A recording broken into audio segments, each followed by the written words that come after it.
আল্লাহ তাআলা বলেন, ইন্না আনজালনাহু ফি লাইলাতিল কদর ওয়া মা আদরাকা মা লাইলাতুল কদর। ইন্না আনজালনাহু ফি লাইলাতিল কদর, নিশ্চয় আমি কদরের রাতে মহামানিত কোরআন অবতীর্ণ করেছি। আবার নবীকে বলেন, ওয়া মা আদরাকা মা লাইলাতুল কদর, হে নবী আপনি কি জানেন কদরের রাত কি? আবার আল্লাহ তাআলা উত্তর দিয়ে দিলেন, ওয়া মা আদরাকা মা লাইলাতুল কদর, লাইলাতুল কদরি খায়রুম মিন আলফি শাহর। হে নবী কদরের রাত হচ্ছে হাজার মাসের চেয়ে উত্তম। এই রাতটা আমাদেরকে দান করেছেন, আমাদের উপরকে আল্লাহ নবী ইবাদতের সুযোগ করে দিয়েছেন, গুনাহ মাফ করার সুযোগ দিয়েছেন।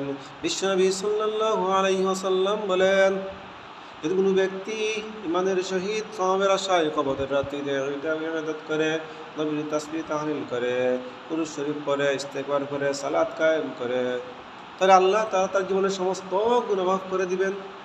কদরের রাত, এই মাস, এত মহাম্মানিত রাত যদি জীবনে একবার পেয়ে যায় মানুষ, তাহলে তার জীবন সার্থক হয়ে যাবে।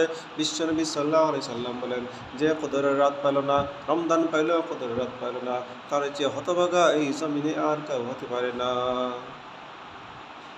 বিশ্বনবী সাল্লাল্লাহু আলাইহি সাল্লাম বলেন, রমজানের শেষ দশকে বিজুর রাতগুলো তালাশ করো।